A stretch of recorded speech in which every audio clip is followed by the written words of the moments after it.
Yes. Yes, sir. Sure. Now,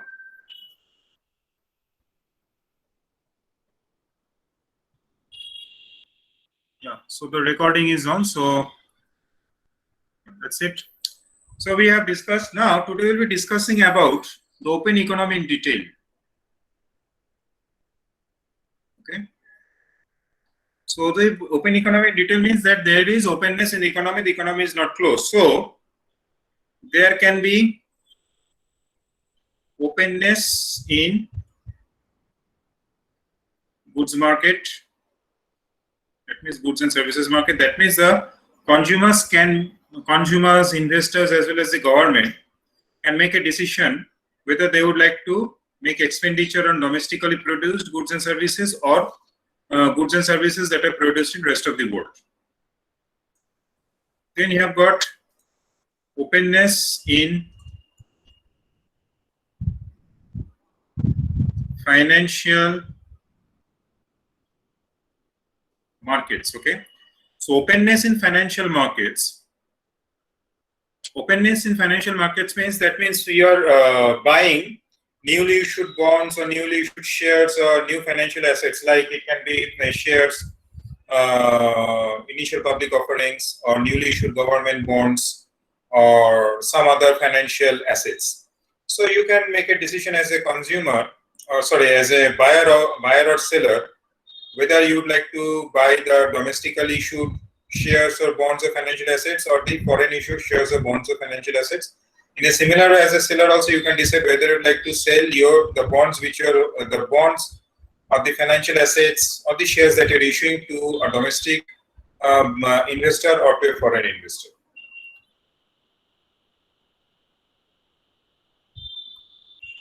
Openness in factor markets. So in terms of openness in factor markets, you would like to know whether as a supplier of factors of production, whether you'd like to work in the domestic sector, that means in India, or whether you'd like to supply those factors of production for production of goods and services abroad. So these can be three characteristics of an open economy. Okay. Now, when we talk about open economy, openness in goods market, we basically talk about exports and imports. Okay, exports and imports. So exports plus imports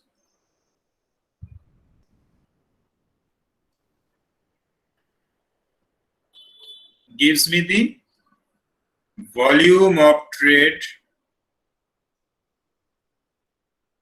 by an economy or a country. Okay, volume of trade by an economy or a country. So openness of an economy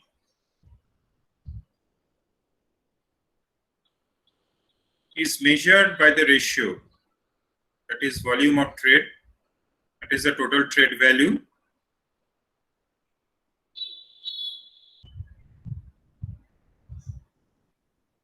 to the value of GDP. Okay, so it is expressed as a percentage.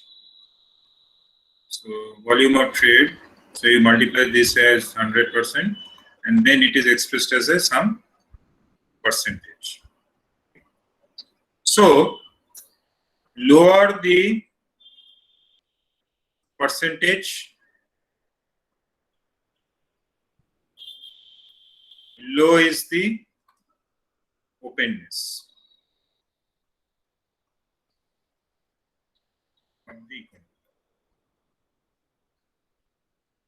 This is the usual idea. But there is a problem with this usual idea, because what is the problem with the usual idea? The problem with the usual idea is this, that for large economies like USA, India, or Japan, this ratio is usually small, that is less than 20%. So does that mean that these economies are not open, have not opened up to the external world? They are definitely opened up, but the extent of the GDP is so large that even if you try to assess the volume of trade as a percentage of GDP, it will usually come out to be low. So in that sense, what do we need to do?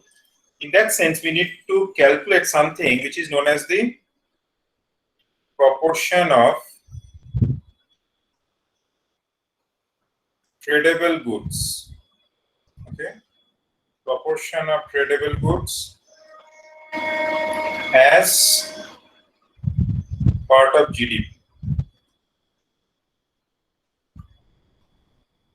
Proportion of tradable goods as part of GDP.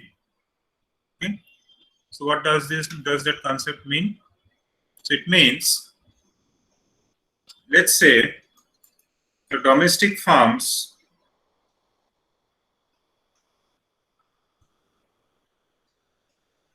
because of an open economy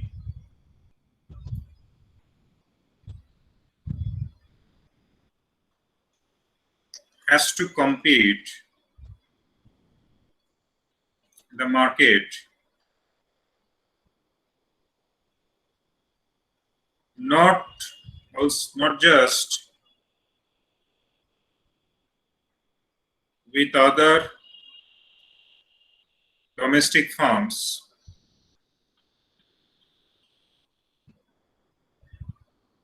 but also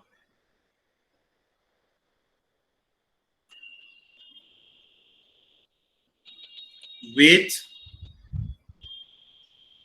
foreign farms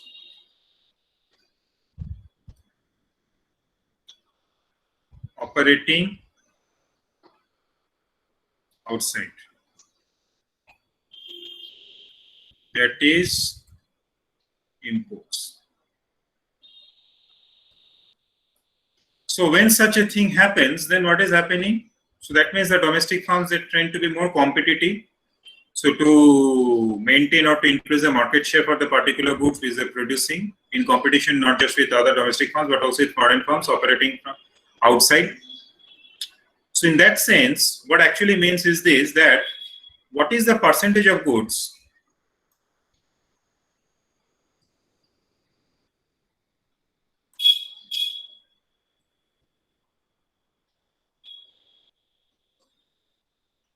and services in the economy that are tradable. Goods and services produced in the economy that are tradable. Because these farms which are producing the goods and services, the domestic farms, they can not only be, they can be sold either in the country itself or outside. So they are also tradable, not just in India but also outside India, for example. So in that sense, we'll have to see what is the percentage of goods and services which are competitive enough for exchange, not for exchange or for trade, not for sale, not just within the country but also outside the country. So in that case, the modified measurement of openness of an economy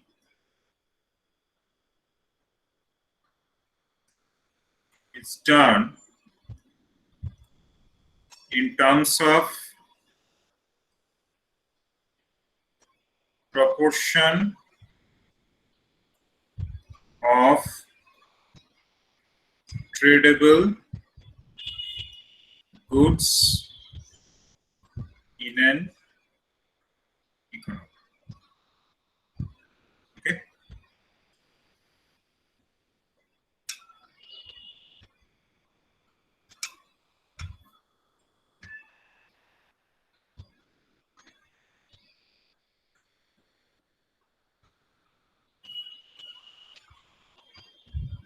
Now, usually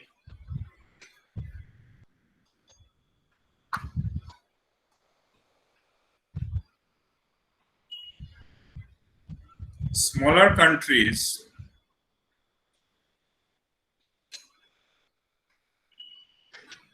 that are open, smaller economies, not countries, but smaller economies that are open, have usually very high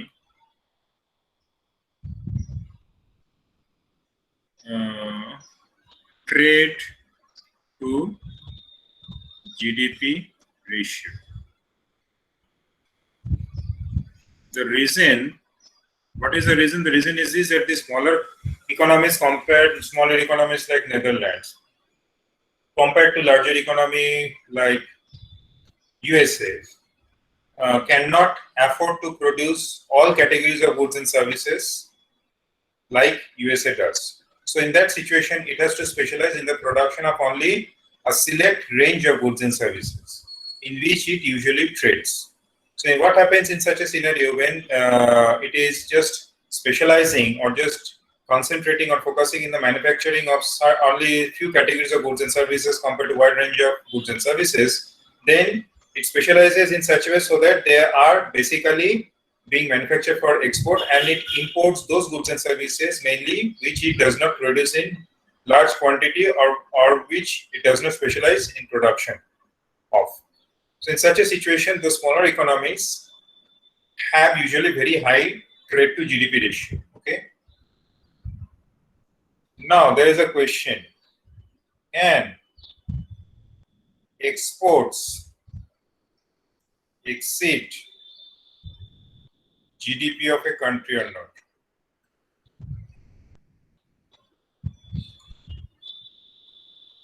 Answer is, unsurprisingly,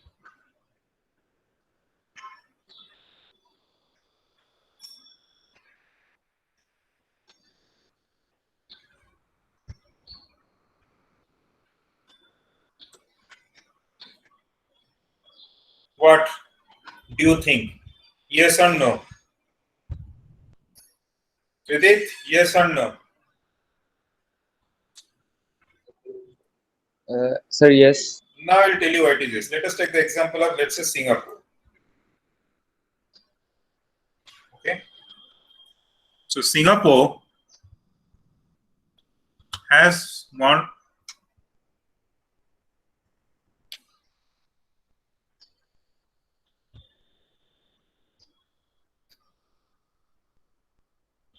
So Singapore has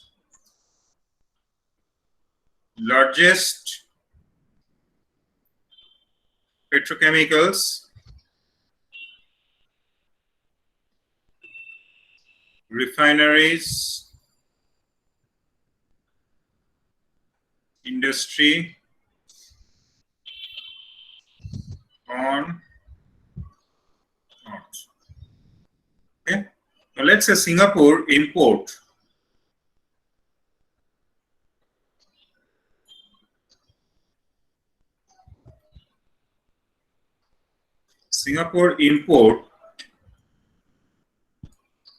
$1 billion of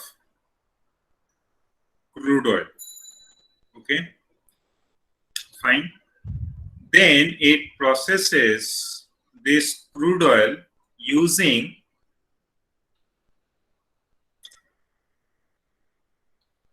$500 million of factors like labor, capital, entrepreneurship, land, etc., to produce output worth of $1.5 billion. Okay, $1.5 billion.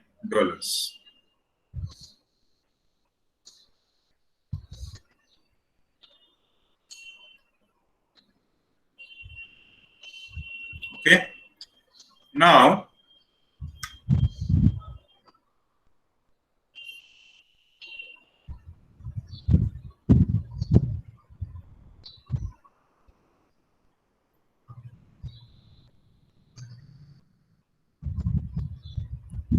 Now, in this case, let us see. So now what we are getting, import 1 billion, okay, the output that is being produced 1.5 billion. Now out of this 1.5 billion, 1 billion is exported. Export is 1 billion. Okay. So domestic consumption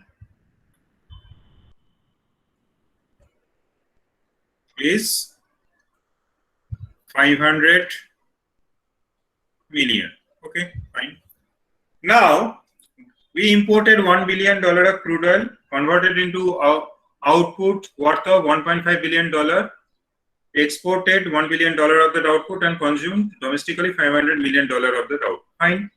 Now, as I said, when I process this import into output, what was the value of the factors?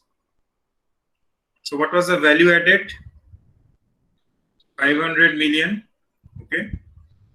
So, this was the value added by the factors who supply factors of production, who supplied the factors to process this import of $1 billion crude oil into finished product of $1.5 million. So what is the definition of GDP using value added method?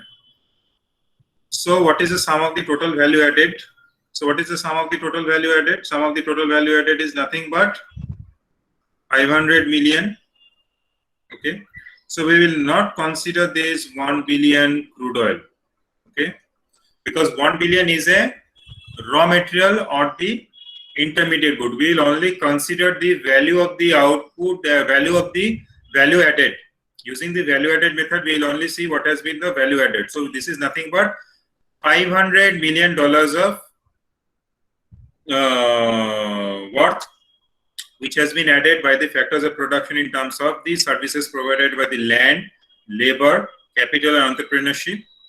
But what happened? We exported $1 billion of that output abroad. So what is the ratio of export to GDP in that case? Export to GDP ratio. So export is how much? Export is $1 billion, which means $1,000 million.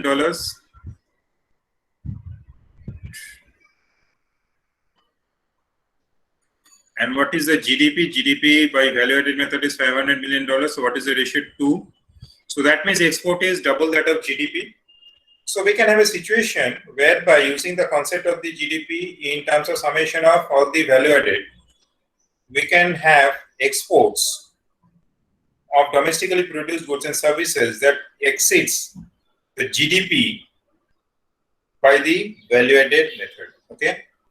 So this is an example which shows that the exports of any country can exceed its GDP. When we are importing raw materials from abroad, processing it into finished product and exporting a major part of that finished output abroad. So this is an example of such an economy. So Singapore belongs to this category. Okay. Now next.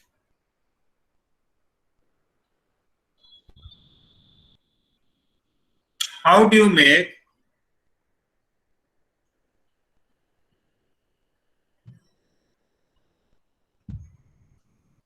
a choice between domestic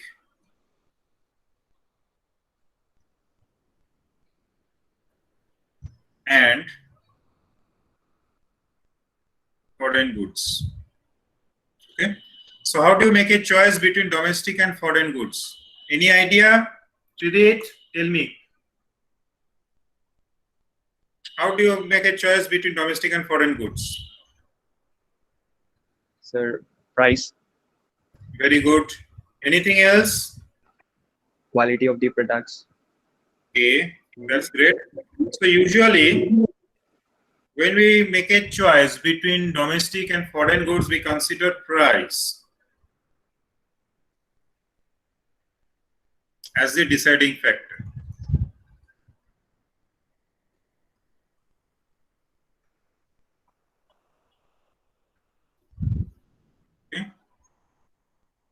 consider price as the deciding factor. Now,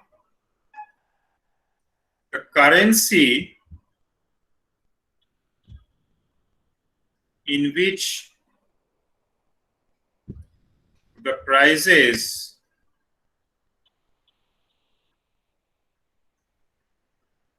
are denominated are different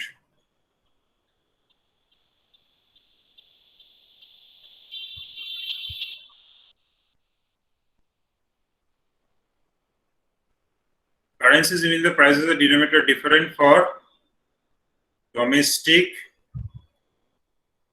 and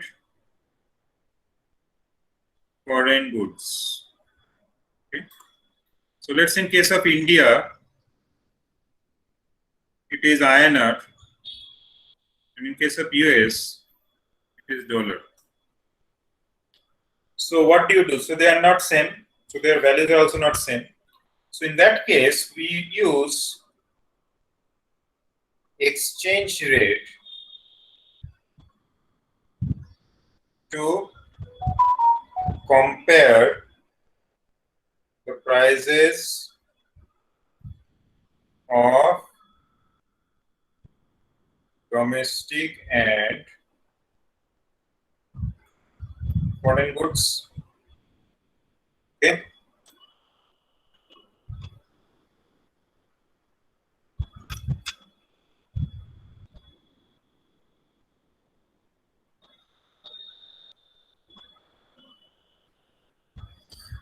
Somebody in my neighborhood seems to be cooking freshly procured fish, and I can't resist it.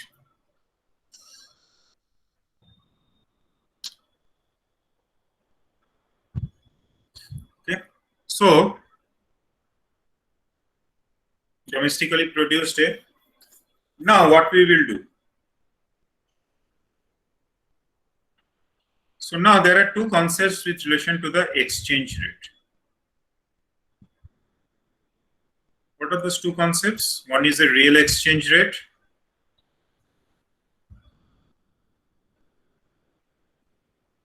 and other is the nominal exchange rate. So when we talk about comparing the prices of domestic and foreign goods, we use the concept of real exchange rate, and when we convert rupee into dollars or dollar into rupees, we use the nominal exchange rate. So what does we mean? So what do we mean by real exchange? Real exchange rate is nothing but the relative price of domestic goods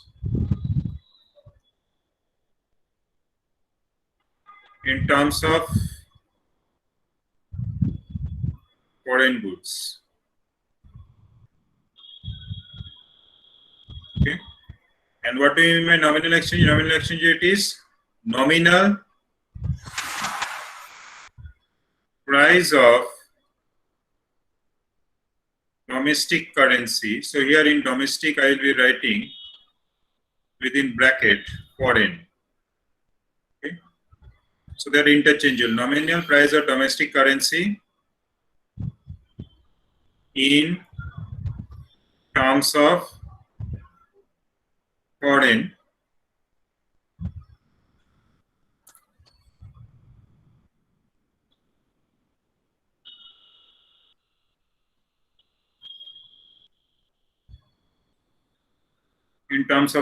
within bracket domestic currency.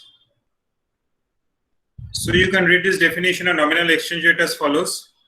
So nominal exchange rate is nothing but nominal price of domestic currency. Either you can read it as follows: nominal price of domestic currency in terms of foreign currency, or you can read it as nominal price of foreign currency. So here we will use the first definition, that is domestic currency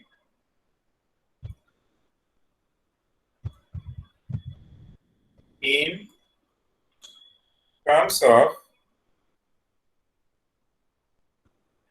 foreign currency. So we denote this by nominal exchange rate is denoted by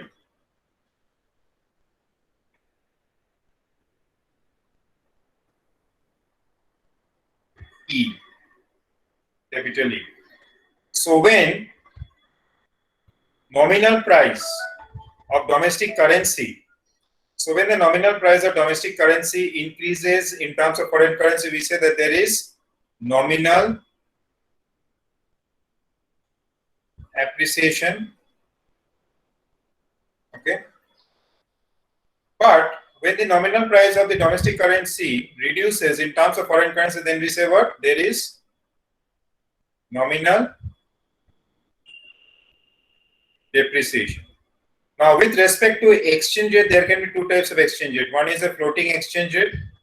Floating exchange rate means that the value of the exchange rate keeps on changing from day to day. In fact, within day it also keeps on changing from time to time. Okay. So when we are talking in terms of floating exchange rate, where the floating exchange rate, or we can say flexible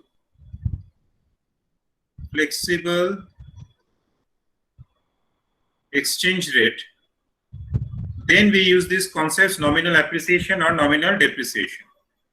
But when the exchange rate is fixed, that means the value is changed only by the government or by the Reserve Bank, maybe once in a while.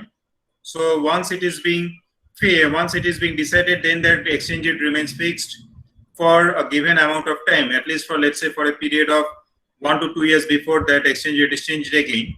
So in such exchange rates are known as fixed exchange rate. So floating exchange rate or the flexible exchange rate are the exchange rate that are determined by the supply and demand of domestic and foreign currency, whereas fixed exchange rate is determined by the government or by the central bank. So no market plays a role in the determination of the fixed exchange rate, but market plays a role in the determination of the floating exchange rate or the flexible exchange rate. So in case of nominal fixed exchange rate, when the nominal price of the domestic currency increases in terms of foreign currency, then we tell it as revaluation.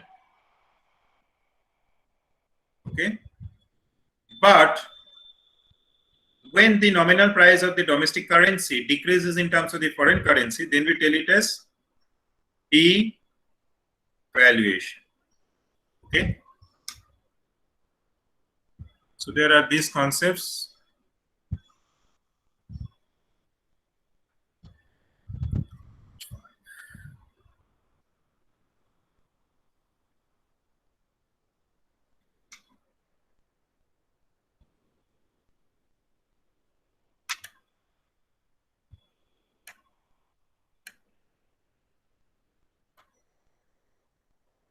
Now, how do we get the real exchange rate?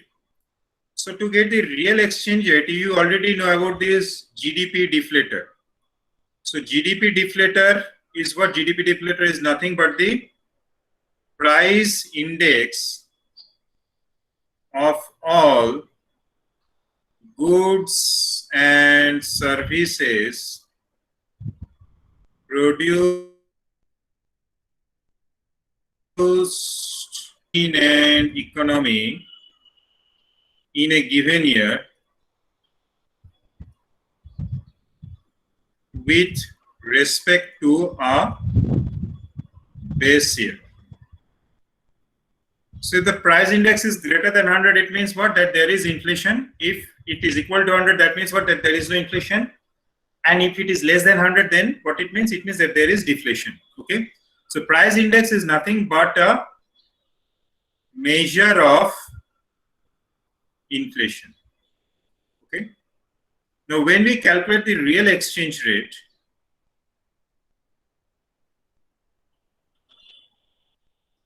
first of all, we get the price index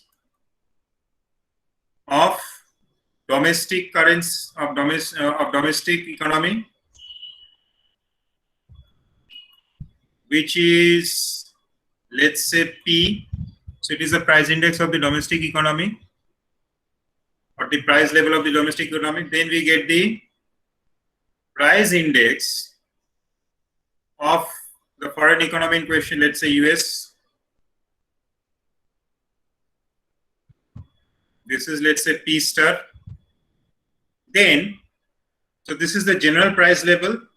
For the domestic economy, the general price level is P. For the foreign economy, the general price level is P star. Then, first we multiply P by the exchange rate, nominal exchange rate E. That gives us what? EP. Then we divide EP by P star. That means EP by P star. So that means we have now made a comparison.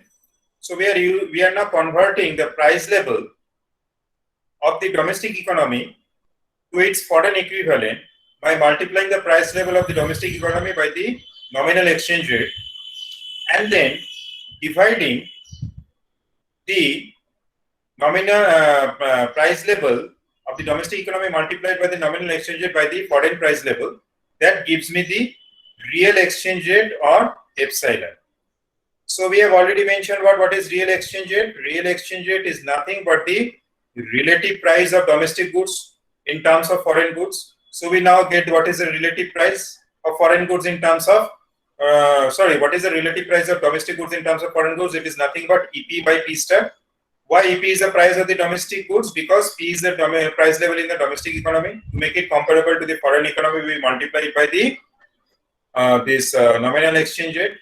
Then that gives me the price level of the domestic economy in terms of the foreign currency. Okay. Then we divide this price level of the domestic economy by the corresponding price level in the foreign economy. So that gives me the relative price of the domestic goods in terms of the foreign goods, which is equal to nothing but the real exchange rate, or epsilon. Okay. So now epsilon is equal to what? E by P star. Okay. So when the relative price of the domestic goods increases to with respect to the foreign goods, then we say what? That there is real appreciation. And when the relative price of the domestic goods decreases in terms of the foreign goods, then we say what? That there is real depreciation. So when there is real appreciation, that the relative price of the domestic goods increases in terms of the foreign goods, then the domestic consumers will prefer foreign goods over domestic goods. But when there is real depreciation, that means the relative price of the domestic goods falls with respect to that of the foreign goods, then the domestic customers will prefer domestic goods over that of foreign goods.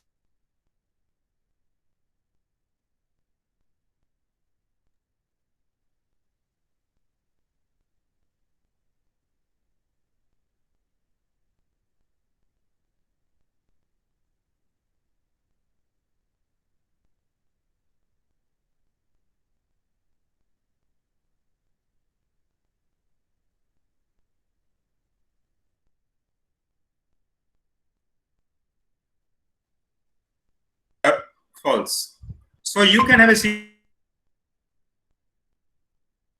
but the relative price level falls in such a way that the overall real exchange rate falls. Similarly, you can have a situation that the nominal exchange rate falls, but the relative price level increases in such a way that the real exchange rate increases. Okay. Or you can have a situation whereby either of the nominal exchange rate or the relative price level changes, or both of them changes. Still, you can have a situation where EP by P star is unchanged.